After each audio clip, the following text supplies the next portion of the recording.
This month in Flagstick Golf Magazine, we're talking about the chip shot. That little shot from just off the green where we want to loft the ball in the air and then roll it like a putt. In our last video, we talked about the planning stage, how to figure out which club to hit. Today, we're talking about the starting position. Now, the most important thing about the starting position is you have to make it the same every time you chip. I see so many beginners, new players, moving the ball around, changing where they distribute their weight when they're chipping. And it's really important, if you want consistency, to stand the same every time. Let's go over just a couple of keys. First of all, we don't need too wide a stance. Armpit width is just fine. We won't be moving around a lot, so we don't need a big wide stance.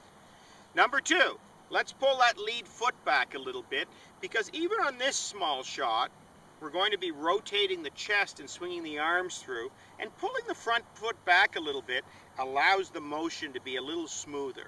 All right? Number three, we're going to put the weight on the lead leg. Now, why do we do that? We do that because that will tend to have us hitting more up and down on the golf ball, which is the way we want to hit this shot. We'll get more to that in our next video about hitting the shot. All right? Our last consideration is ball placement and hand placement. I see a lot of golfers misunderstand the concept of having hands in front of the ball. And some of them stand like this. Others put the ball way back here and stand like this.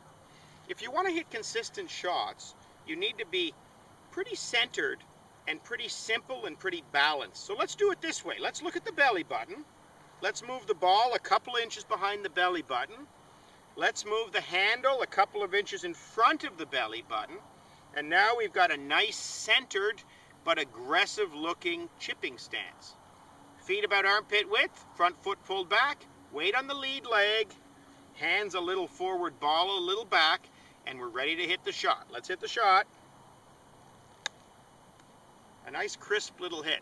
We'll talk about hitting the shot next time, but that's how you stand over a chip shot. Just keep it consistent, keep it the same every time you hit a chip shot, and you'll become a better player.